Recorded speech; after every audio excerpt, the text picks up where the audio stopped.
नमस्कार, मी विनोद तळेकर. एनडीटीव्ही मराठीच्या एक्सप्लेनरमध्ये आपलं स्वागत आहे. आजचे आपले दोन एक्सप्लेनर नेहमीप्रमाणे पहिलं एक्सप्लेनर कोरोना संदर्भातलं, भारतात कोरोनानं शिरकाव केलाय, काय स्थिती आहे कोरोनाची या संदर्भातलं, आणि दुसरं भारताच्या सामरिकदृष्ट्या अतिशय महत्त्वाचं असं हे एक्सप्लेनर आहे चिकन नेक संदर्भातलं. चिकन नेक नेमका काय प्रकार आहे हा आपण या एक्सप्लेनरमध्ये पाहणार आहोत. सुरुवात करूयात आजच्या आपल्या पहिल्या एक्सप्लेनरनं कोरोनाबद्दलच्या. काय झालं की आता पावसाळा पण आलाय आणि कोरोना पण आलाय. पावसाळा आला की श्वसनाचे आजार, सर्दी आणि खोकल्याचे रुग्ण वाढतात. आता यामध्ये भर म्हणून कोरोना सुद्धा परतलाय. त्यामुळे पावसाळ्यात कोरोना आपल्या जवळ आलाय आणि कोरोना झालाच तर नेमकं काय करायचं याबद्दलचं आजचं हे एक्सप्लेनर आहे. गेल्या काही महिन्यांपासून म्हणजे साधारणपणे जानेवारी 2025 पासून जगभरात विशेषतः आशियामधल्या देशांमध्ये कोरोना पुन्हा एकदा वाढतोय. जगभरात कोरोनाची गेल्या काही महिन्यांपासून काय स्थिती आहे आपण पाहूयात. जानेवारीपासून आशियामध्ये कोरोना वाढू लागलाय. चीनमध्ये कोरोनाची नवी लाट आली आहे. हाँगकाँग आणि सिंगापूरमध्ये मोठ्या प्रमाणात कोरोना वाढलाय. अमेरिकेत दर आठवड्याला साधारणपणे 300 कोरोना बाधितांचा मृत्यू होतोय. तर हा कोरोना पसरत आता भारतापर्यंत आला आणि आता महाराष्ट्रासह भारतात कोरोनाचे रुग्ण वाढू लागलेत. भारतामध्ये पहिल्यांदा 2020 मध्ये जेव्हा कोरोना पहिल्या वेळेला आला होता त्यावेळी 30 जानेवारी 2020ला भारतातला पहिला रुग्ण हा केरळमध्ये सापडला होता. आता सुद्धा केरळमध्येच कोरोना रुग्णांची संख्या सर्वाधिक आहे, तर दुसऱ्या नंबरवर महाराष्ट्र हे राज्य आहे. देशात कुठे कुठे कोरोनाचे रुग्ण वाढत आहेत आपण त्यावर एक नजर टाकूया. आजच्या दिवशी भारतात एकूण कोरोना रुग्णांची संख्या सध्या 1010 इतकी आहे. केरळमध्ये सध्याच्या घडीला 400हून अधिक कोरोना बाधित आहेत, तर महाराष्ट्रात 278 इतके कोरोनाचे सक्रिय रुग्ण आहेत. दिल्लीतही 199 जणांना कोरोना झालाय, तर दिल्ली पाठोपाठ गुजरातमध्ये कोरोना रुग्णांची संख्या 83 इतकी आहे. आता महाराष्ट्रातल्या कोणत्या जिल्ह्यात किती रुग्ण आहेत त्याबद्दलच्या आकडेवारीवर सुद्धा आपण एक नजर टाकूयात. महाराष्ट्रात कोरोनाचे 278 एकूण रुग्ण आहेत. त्यापैकी सर्वाधिक रुग्ण हे मुंबईमध्ये आहेत. मुंबईतल्या कोरोना रुग्णांची संख्या सध्याची आहे 37 इतकी. मुंबई पाठोपाठ ठाण्यात कोरोनाचे 19 रुग्ण आहेत. याशिवाय नवी मुंबईमध्ये 7, पुण्यामध्ये 2 आणि पिंपरी चिंचवड, लातूर शहर, रायगड आणि कोल्हापूरमध्ये कोरोनाचा प्रत्येकी 1 रुग्ण आढळून आलेला आहे. तर महाराष्ट्रात या नव्या कोरोनानं ग्रस्त असलेल्या 5 जणांचा मृत्यू झालाय. मात्र या 5ही रुग्णांना आधीपासूनच काही व्याधी होत्या, सहव्याधी होत्या. त्यात कोरोना झाल्यानं गुंतागुंत वाढते आणि त्यामुळे त्यांचा मृत्यू झालाय असं प्रशासकीय कारण आहे. आता गेल्या काही काळात भारतातले कोरोना रुग्ण कसे वाढलेत ते सुद्धा पहा. साधारणपणे 20 मेच्या आसपास भारतामध्ये कोरोनाचे साधारण 100 सक्रिय रुग्ण होते. त्याच कोरोना रुग्णांची देशातली रुग्णसंख्या आज म्हणजे 27 मेला 1010 इतकी झाली आहे. म्हणजे आठवड्याभरात जवळपास कोरोनाचे 900 रुग्ण वाढलेले आहेत. भारतानं 2022 मध्ये कोरोनाची पहिली लाट अनुभवली. त्यानंतर मार्च 2021ला ओमायक्रॉनमुळे आलेल्या कोरोनाच्या प्रचंड विनाशकारी लाटेचाही भारतानं सामना केला. अमेरिकेपाठोपाठ कोरोनाचा सर्वाधिक फटका बसलेला भारत हा दुसरा देश होता. तर अमेरिका आणि ब्राझील पाठोपाठ 3ऱ्या क्रमांकाचे मृत्यू हे भारतात झाले होते. हे सगळं पाहता कोरोना पुन्हा आलाय या बातमीमुळे तुम्हाला चिंता वाटणं अगदी स्वाभाविक आहे. जेव्हा पहिल्यांदा म्हणजे 2020 मध्ये कोरोना आला त्यावेळी कोरोना पॅन्डेमिक म्हणजेच महामारी असल्याचं जागतिक आरोग्य संघटनेनं म्हणजे WHO जाहीर केलं होतं. आता 5 वर्षांनी पुन्हा कोरोना परतल्यावर WHO नेमकं काय म्हणतंय आपण पाहूयात. कोरोनाचे हे नवे नमुने पहिल्यांदा 22 जानेवारी 2025ला घेण्यात आले. सध्या या नव्या व्हेरियंटवर अभ्यास सुरू आहे असं WHOचं म्हणणं आहे. अजून तरी हा नवा व्हेरियंट घातक असल्याबद्दल किंवा त्याबद्दल चिंता करण्याबाबत WHOनं कोणतीही सूचना दिलेली नाही आहे. हा व्हेरियंट तुलनेनं आधीच्या व्हेरियंटच्या तुलनेनं काहीसा सौम्य आहे असं बोललं जात आहे. सध्या जगभरात ज्या कोरोनानं पुनरागमन केलंय त्या कोरोनाचे नवे व्हेरियंट कोणते आहेत ते सुद्धा पाहूयात. सध्या कोरोनाचे जे नवे व्हेरियंट सापडले आहेत ते ओमायक्रॉनचे सब व्हेरियंट आहेत, म्हणजे उपप्रकार आहेत. JN1 आणि NB1.8 असे हे 2 नवे व्हेरियंट असल्याचा निष्कर्ष काढण्यात आलाय.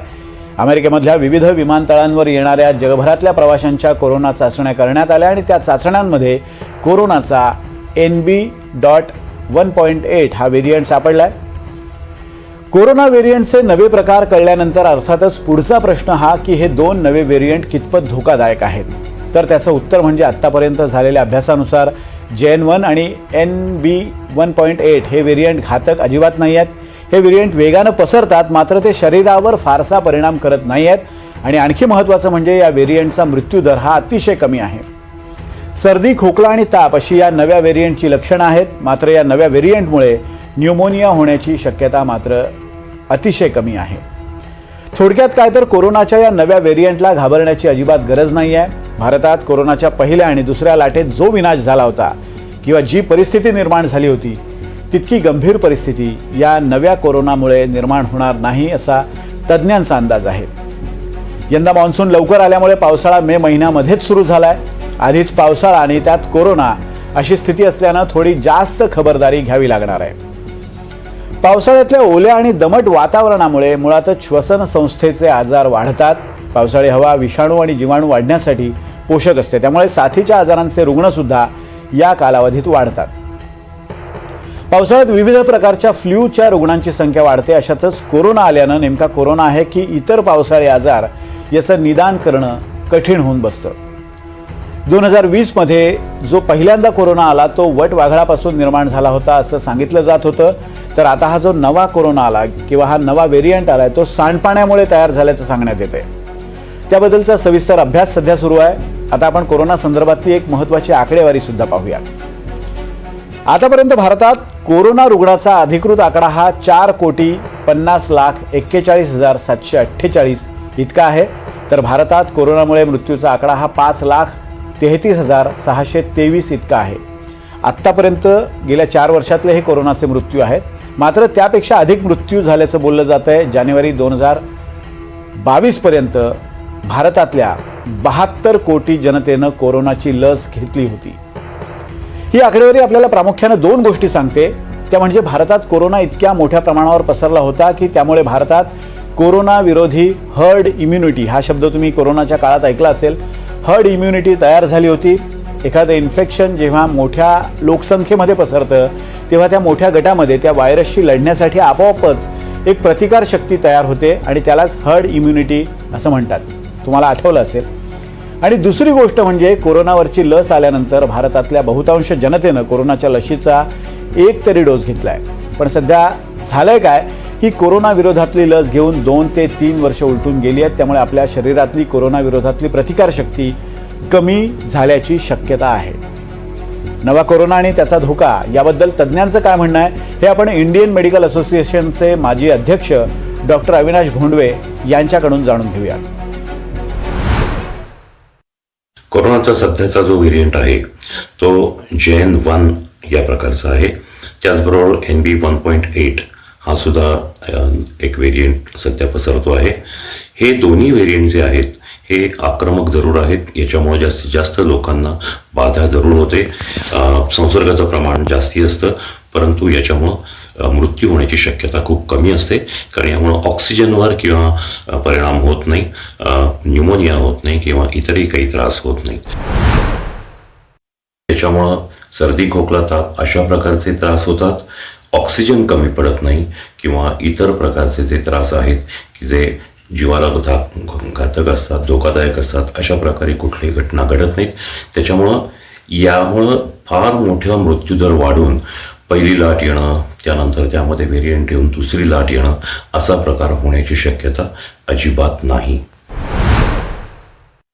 कोरोनाची ही साथ सुरू असतानाच आपल्याकडे पावसाळाही सुरू झालेला आहे आणि या पावसाळ्यामध्ये कोरोनासारखीच लक्षणं असलेले जे इतर श्वसनसंस्थेचे इन्फ्लुएन्झा किंवा इतर जे विषाणूजन्य किंवा जीवाणूजन्य आजार असतात यांचे प्रमाण खूप मोठ्या प्रमाणात वाढतात. एक लक्षात घ्या की हे जे जीवाणू किंवा विषाणू आहेत हे पावसाळी हवेमध्ये जास्ती वेगाने किंवा मोठ्या प्रमाणात वाढू शकतात. त्यामुळं होत असतं. त्यामुळे याबाबत आपण जर काळजी घ्यायची तर त्यांच्याबद्दलचा जो प्रतिबंधक उपाय आहे आणि कोरोनाचाही प्रतिबंधक उपाय एकच आहे. एक म्हणजे गर्दी टाळा, गर्दीमध्ये जाऊ नका. दुसरी गोष्ट म्हणजे जर शक्य असेल त्यावेळेला नाकावर मास्क वापरा. आपले हात नाकातोंडाला लावण्यापूर्वी स्वच्छ धुवा. जी बनवण्यात आली होती ते कोरोनाच्या मूळच्या विषाणूवर म्हणजे SARS-CoV-2 वर बनवली होती, परंतु ती घेतल्यानंतर इतर प्रकारचे जे कोरोनाचे व्हेरियंट होते त्याच्यामुळं जर बाधा झाली किंवा त्याचं जर इन्फेक्शन झालं तर होणारे त्रास हे होऊ शकायचे, परंतु ते गंभीर व्हायचे नाही. कित्येकांना कोरोनाचा त्रासही व्हायचा नाही. त्यामुळं सध्या आपण जर लस ज्यांनी घेतलेली आहे त्यांना धोका काहीसा कमी आहे. परंतु कोरोनाची लस घेऊन अगदी 3 डोस घेऊन किंवा 3रा डोस घेऊन सुद्धा साधारणतः 2 किंवा 3 वर्ष झालेली आहेत आणि या काळामध्ये या लसीचं जे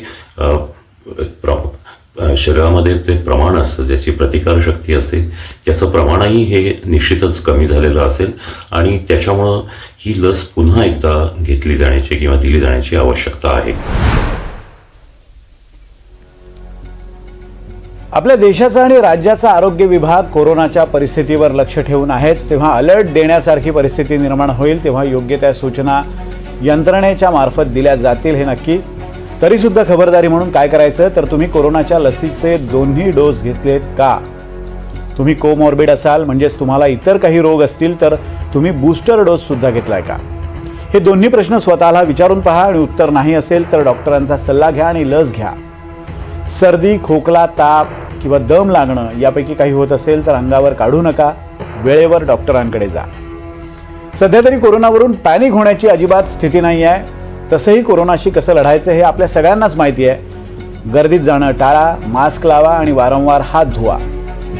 कोरोना टाळण्यासाठीची हीच 3 मोठी हत्यारं आहेत, हीच त्रिसूत्री आहे.